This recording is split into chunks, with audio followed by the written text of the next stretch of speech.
До шестых спортивных игр «Дети Азии» остается меньше 300 дней. Глава Якутии Егор Борисов решил лично осмотреть улицы Якутска, чтобы обозначить направление работы по благоустройству города. Первым делом он посоветовал использовать более светлые тона для колировки 4 домов по улице Можайского. Для северного города, по словам главы, важны яркие краски. По проекту возведения большого дерева Ал-Лукмас при выезде с аэропорта Егор Борисов отметил его несоответствие размерам площади, на которой будет стоять композиция. Глава порекомендовал пересмотреть размеры сооружения, либо поменять место расположения дерева.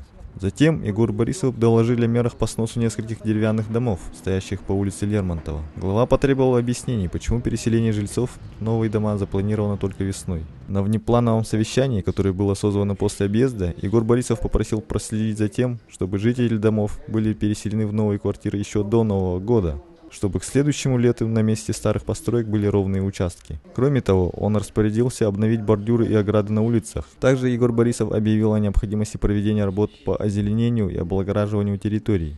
Он высказался по поводу наружной рекламы и бесхозных объектов, портящих облик Якутска. В конце совещания глава республики еще раз попросил ответственных внимательно отнестись к вопросам подготовки города к играм «Дети Азии» и подчеркнул, что будет держать это направление на контроле.